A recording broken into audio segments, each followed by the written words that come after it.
வணக்கம். எல்லாம் நல்லா இருக்கீங்களா? நம்ம இப்போ கடலப்பருப்பு வச்சு இனிப்பு பூர்ணம் பண்ணுவோம். அந்த கொழுக்கட்டை எப்படி பண்ணலான்னு பார்க்கலாம் வாங்க. வணக்கம். நம்ம இன்றைக்கி ஸ்வீட் கொழுக்கட்டை, அதாவது கடலப்பருப்பு பூர்ணம் போட்ட இனிப்பு கொழுக்கட்டை எப்படி பண்ணலான்னு பார்க்கலாம்.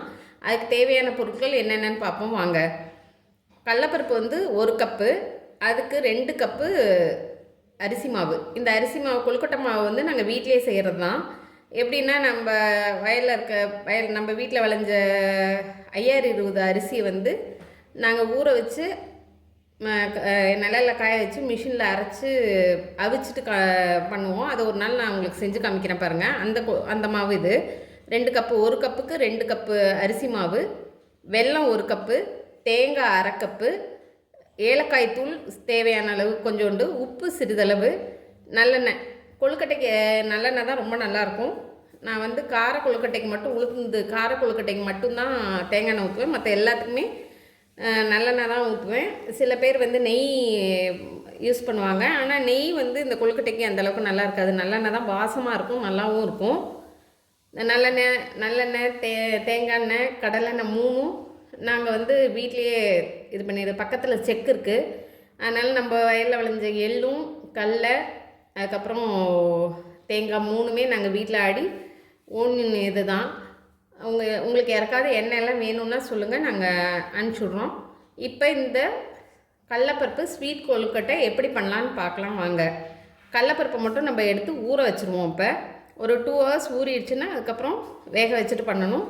இனி எப்படி பண்ணலாம் அப்படிங்கிறத பார்க்கலாம் வாங்க. கடலப்பருப்பு பார்த்திங்கன்னா நல்லா ஊறிடுச்சு. ஊறினோன்னா நம்ம இதை குக்கரில் போட்டு வேக வச்சுக்கலாம். அதுக்கு ரொம்ப நிறைய தண்ணி வைக்கக்கூடாது. அந்த கரெக்டாக லெவலாக வச்சுக்கணும். இந்தளவு போதும் தண்ணி. இதில் 3 விசில் விட்டு ஆஃப் பண்ணிடலாம். ஆஃப் பண்ணிட்டு காமிக்கிறேன் பாருங்கள். உங்களுக்கு பார்த்திங்கன்னா கடலப்பருப்பு வெந்துருச்சு. 4 சவுண்டு வந்துருச்சு பாருங்கள். நல்லா வெந்திருக்கு. இந்தளவு தண்ணி இருக்குது பாருங்கள். இதை நான் என்ன பண்ணுவேன்னா, அப்படியே கரண்டியில் தான் மசிச்சு விடுவேன். பாருங்கள், நான் இப்படி இது பண்ணி எடுத்துருவேன். எடுத்துட்டு மசிச்சோன்னா ஈஸியாக இருக்கும். இப்போ இது பார்த்திங்கன்னா கரண்டிலே இப்படியே மசிச்சுக்கலாம். நல்லா மசிஞ்சிரும். நிறைய பேர் மிக்சியில் எல்லாம் போடுவாங்க. நான் மிக்சியில் போட மாட்டேன். ஏன்னா இது அப்பப்போ கடலப்பருப்பு நம்மளுக்கு வாயில் தட்டுப்பட்டால் தான். இதுலேயே பாருங்கள் மசிஞ்சிருது. இதில் என்ன நம்ம போய் மிக்சியில் போட போகிறோம் பாருங்கள். அப்படியே மசிஞ்சிருது. மிக்சியில் போட்டால் அது ஒரு டேஸ்ட் ஒரு மாதிரி மாவு மாதிரி இருக்கும். நம்ம இப்படி பண்ணிட்டோன்னா நம்ம சாப்பிடும்போது வாயில் இந்த தேங்காய் அந்த கடலப்பருப்பெல்லாம் நல்லா சாப்பிடும்போது அந்த டேஸ்ட் வரும். இவ்வளோதான். இதுக்கு மேலே மசிக்க தேவையில்லை. இந்தளவு மசித்தா போதும். ஏன்னா இது ஏற்கனவே நல்லா மைய வெந்துருச்சு. இது மிக்சியில் போட்டால் மாவு மாதிரி இருக்கும். அது டேஸ்ட் நல்லா இருக்காது. இது இந்த மாதிரி பண்ணாலே போதும். மிக்சியிலலாம் போட தேவையில்லை. வாங்க பூர்ண கிளறதை பார்ப்போம். இப்போ நம்ம பாகு வடிகட்டி வச்சுருக்கோம். நல்லா அந்த வெல்லம் கரைஞ்சிருந்துச்சு. அதை நம்ம கொஞ்சம் ஏலக்காய் தூள் போட்டுக்கலாம். ஏலக்காய் தூள் கொஞ்சம். எப்போவுமே இனிப்பு பலகாரம் செய்யும்போது கொஞ்சம் உப்பு போட்டால் ஸ்வீட்டை தூக்கி காமிக்கும். அதனால் ஒரு சிட்டிகை உப்பு அதை போட்டுக்கணும். இது நல்லா கொஞ்சம் இதாகட்டும். ரொம்ப தண்ணியாக இருக்குது. ஒரு கொதி வந்தோடனே நம்ம இந்த வேக வச்ச கடலப்பருப்பும் தேங்காயும் போட்டு பூர்ணம் கிண்டிடலாம். இப்போ பாருங்கள், ஓரளவு கொஞ்சம் கெட்டியாயிடுச்சு. தண்ணியாக இருக்கும்போது நம்ம போட்டுட்டோம்னா ரொம்ப நேரம் ஆகும். கொஞ்சம் பாகு கெட்டியானோன்னு போட்டோன்னா சீக்கிரம் ஆகிடும். இப்போ தேங்காய் போட்டுக்கிறோம். அடுத்து இந்த வேக வச்சுருந்தோம் இல்லையா கடலப்பருப்பு, அதை போட்டுக்கலாம்.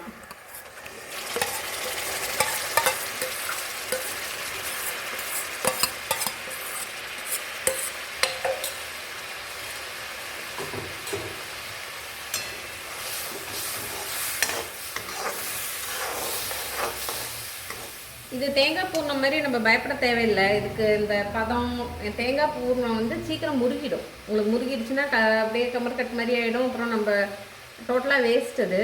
இந்த கடலப்பருப்பு பூர்ணம் அப்படி கிடையாது. உங்களுக்கு அது கெட்டியாகிறது தான் கணக்கு. இதில் இப்போ பாருங்கள் ஓரளவு கெட்டி ஆயிடுச்சு. இன்னும் கொஞ்சம் கெட்டியாகும். இந்த அல்வா பதம் மாதிரி அப்படியே வரும். சட்டியில் வைக்காம இன்னும் கொஞ்சம் கெட்டியாகும். கெட்டியானோன்னே காமிக்கிறேன் பாருங்கள். இப்போ நீங்கள் பார்த்தீங்கன்னா கடலப்பருப்பெல்லாம் முழுசாக இருக்க மாதிரி இருக்கும். ஆனால் சாப்பிடும்போது நல்லாயிருக்கும். இது வெந்தது தானே, அதனால் பார்வைக்கு தான் அப்படி இருக்கே ஒழிய சாப்பிடும்போதெல்லாம் ஒன்றும் தெரியாது. ரொம்ப டேஸ்ட்டாக இருக்கும்.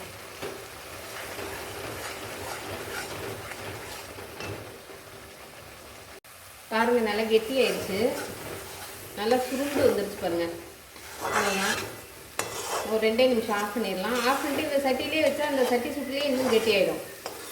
நம்ம பிளேட்டு இதுலேயே ஆற விட்டுட்டோம் வைங்களேன், நல்லா கெட்டியாகி வந்து பூர்ணம் நல்லா கெட்டியாக வந்துடும்.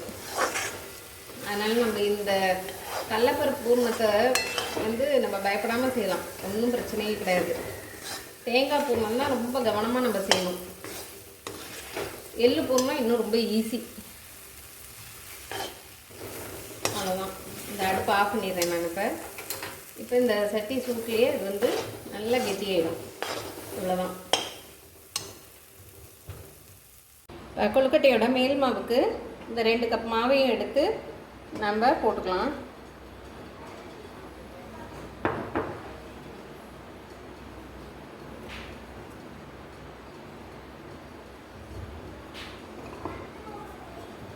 அதுக்கு தேவையான அளவு உப்பு, அதை நல்லா கலந்துடலாம். கலந்துட்டு இப்போ நம்ம வெந்நீர் வச்சுருக்கோம். அந்த வெந்நீரை இங்கே கொதிச்சுட்ருக்கு. பக்கத்தில் வெந்நீர் கொதிக்குது. இப்போ வந்து நம்ம இந்த கரண்டி காம்பால் அப்படியே கொஞ்சம் கொஞ்சமாக தண்ணி ஊற்றி ஊற்றி ஊற்றி நம்ம கிளறணும். கிளறிட்டே இருந்தால் என்ன கை சூடு தாங்காது. நல்லா தண்ணி கொதிக்கணும். லேசான சூட்டில் வச்சிங்கன்னா கொழுக்கட்டை நல்லா வராது, வெந்து போயிடும். தண்ணி நல்லா கொதிக்கணும். கொதிக்கிற தண்ணி ஊற்றினா தான் கரெக்டாக இருக்கும்.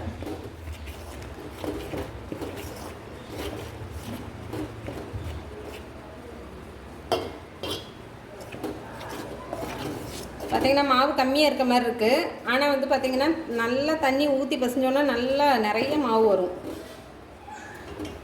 தண்ணி வந்து நல்லா கொதிக்க கொதிக்க தான் ஊற்றணும். வெது வெதுப்பான சூடு இதெல்லாம் ஊற்றுனீங்கன்னா நல்லா வராது.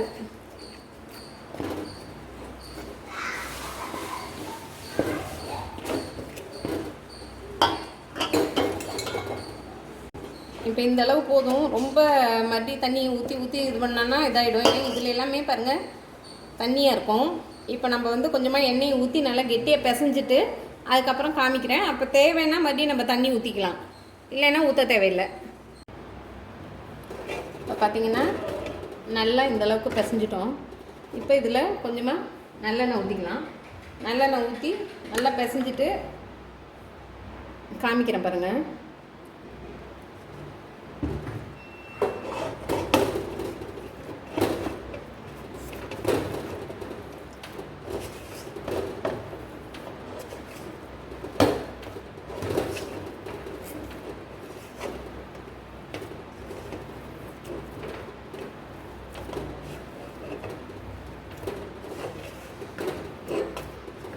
நல்லா அவிச்ச மாவுங்கிறதுனால நல்லா சாஃப்டாக இருக்குது. நான் ஒரு நாள் மாவை அவிச்சு காமிக்கிறேன் பாருங்கள். அவ்வளோ நல்லாயிருக்கும். அது கொழுக்கட்டைக்கே சூப்பராக இருக்கும். நீங்கள் எதோ பிராண்ட் மாவு வாங்கினாலும் வாங்கிக்கலாம், ஒன்றும் பிரச்சனை இல்லை. இங்கே பாருங்கள், நம்ம இப்படி அமுத்தினோன்னா ஈஸியாக வரணும். அப்படி இல்லைன்னா இன்னும் கொஞ்சம் தண்ணி ஊற்றிக்கணும். இப்போ பாருங்கள், இது நல்லா ஈஸியாக வருது பாருங்கள். அவ்வளோதான். இதில் தண்ணியும் வேண்டாம், ஒன்றும் வேண்டாம். இந்த அளவுக்கு நம்மளுக்கு எவ்வளோ மாவு வேணுமோ எடுத்து நம்ம பாட்டுக்கு இது பண்ணிக்கலாம். அவ்வளோதான்.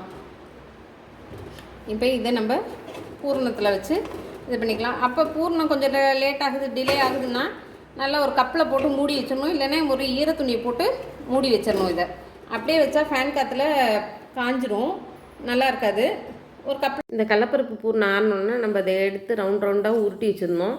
அதுக்கப்புறம் வந்து பார்த்திங்கன்னா அந்த ஒரு உருட்டி வச்சுருந்தோம் இல்லையா அந்த கடலப்பருப்பு பூர்ணம், அதை விட ஒரு பங்கு மாவு வந்து பால் வந்து நம்ம ரவுண்டாக உருட்டி வச்சுக்கணும். அப்போ தான் வந்து பூர்ணம் வெளில வராது, விண்டு போகாது, கரெக்டாக இருக்கும். இது வந்து தான் டிப்பு. எந்த அளவு பூர்ணம் இருக்கோ அதை விட 1 மடங்கு கூட இருக்கணும் மாவு. அப்போ தான் சூப்பராக இருக்கும். நான் அதை எடுத்து வச்சுருந்தேன், காமிச்சிருந்தேன். அந்த வீடியோ மிஸ் ஆகிடுச்சு. அதனால தான் நான் இப்போ சொல்கிறேன் நான். அதுமாதிரி செஞ்சிங்கன்னா ஈஸியாக இருக்கும். அதே மாதிரி அந்த இது மாவு உருட்டி வச்சதுக்கப்புறம் நம்ம இந்த பூர்ணம் எல்லாத்தையும் சும்மா ஒரு 4-5 மட்டும் ரவுண்டாக உருட்டிட்டு மீதியெல்லாம் புடி கொழுக்கட்டை மாதிரி அளவு நம்மளுக்கு ஓரளவு தெரியும் இல்லையா? புடி கொழுக்கட்டை மாதிரி அப்படியே பிடிச்சி வச்சுட்டோன்னா டக்குன்னு மாவை தட்டிக்கிட்டு அதுக்குள்ளே அப்படியே வச்சிடலாம். ஸ்பூனில் எல்லாம் எடுத்து வைக்கிறத விட இது ஈஸி. இப்போ வந்து நம்ம கடலப்பருப்பு பூர்ணத்துக்கு உள்ள கொழுக்கட்டை இது ஒரு 3 தட்டி வச்சாச்சு. இன்னும் அடுத்து வந்து அப்படியே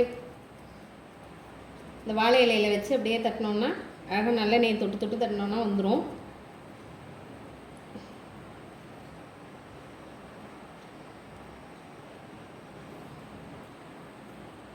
இந்த மாதிரி வச்சு நல்லா இப்படி அமுக்கி எடுத்துட்டோன்னா பாருங்கள் இந்த மாதிரி வந்துடும். இதை எடுத்து அப்படியே வச்சிடலாம்.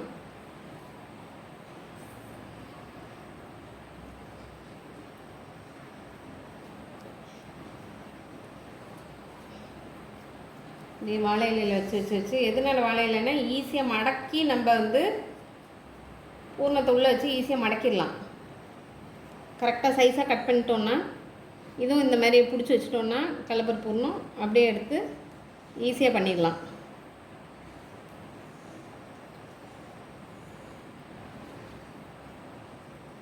பாருங்கள் இந்த மாதிரி வந்துடும்.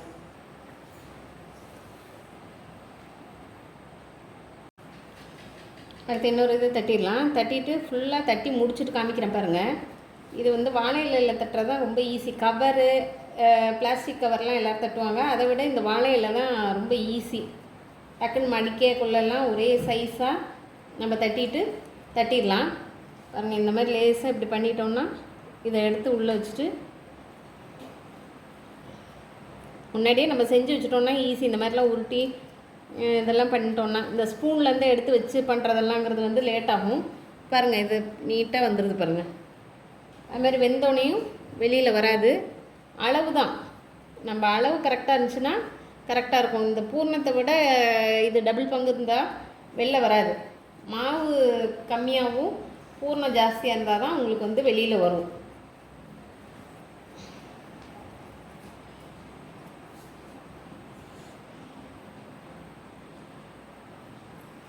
இந்த கனம் இந்த இது எல்லாமே நான் கரெக்டாக இருக்கும் பாருங்கள். வச்சுட்டு அப்படியே அமுத்திட்டோன்னா ஈஸியாக முடிஞ்சிடும்.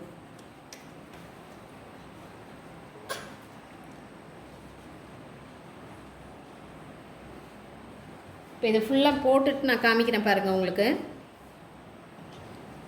இப்போ ஒரு ஈடுக்குள்ளே கொழுக்கட்டை ஃபுல்லாக கடலப்பருப்பு பூரணம் இனிப்பு கொழுக்கட்டை ரெடி பண்ணியிருக்கோம். இதை இப்போ இட்லி பானையில் வச்சு வேக வச்சுட்டு அடுத்து பார்ப்போம் பாருங்கள். வெந்ததுக்கப்புறம் பார்ப்போம். இப்போ இட்லி பானையில் வச்சதுக்கப்புறமும் காமிக்கிறேன் பாருங்கள். கடலப்பருப்பு பூரணம் வந்து இட்லி பானையில் வச்சுருக்கோம். இது வெந்தோடனே உங்களுக்கு காமிக்கிறேன் பாருங்கள். இப்போ மூடி வச்சு மூடிடலாம். கடலப்பருப்பு பூரணம் வெந்துருச்சு. இப்போ கடலப்பருப்பு பூர்ணம் பாருங்கள் ரெடி ஆயிடுச்சு. இது இப்போ இப்படியே எடுத்துட்டோன்னா எல்லாம் விண்டு போகும். ஒரு 6 எடுத்து காமிக்கிறேன் பாருங்கள். இப்போ கடலப்பருப்பு பூர்ணம் வச்சு கொழுக்கட்டை செஞ்சுருந்தோம். அது முடிஞ்சிருச்சு. நல்லா வெந்திருக்கு. ஒன்றும் விண்டு போடல. 1-2 இதாகும்னா ஆனால் வந்து இது இந்த இட்லி பானையோட பள்ளத்தினால வர்றது தான். இலை வச்சு கரெக்டாக வச்சுருந்தோம். நல்லபடியாக வந்துடுச்சு. இது பாருங்கள். இது நான் ஒன்று நான் இது விட்டு காமிக்கிறேன் எப்படி இருக்குன்னு பாருங்கள். பாருங்கள் நல்லா உள்ளேயும் பாருங்கள் பூர்ணம் நல்லா வெந்திருக்கு. இந்த அளவுக்கு இருக்குது பாருங்கள். இது மாதிரி நீங்கள் வீட்டில் செஞ்சு பாருங்கள். செஞ்சு பார்த்துட்டு எனக்கு கமெண்ட் பண்ணுங்கள். இந்த வீடியோ ஃபுல்லாக பார்த்தா உங்களுக்கு ரொம்ப நன்றி. சப்ஸ்கிரைப் பண்ண எல்லாருக்கும் நன்றி. லைக் பண்ண எல்லாருக்கும் நன்றி. தேங்க்யூ.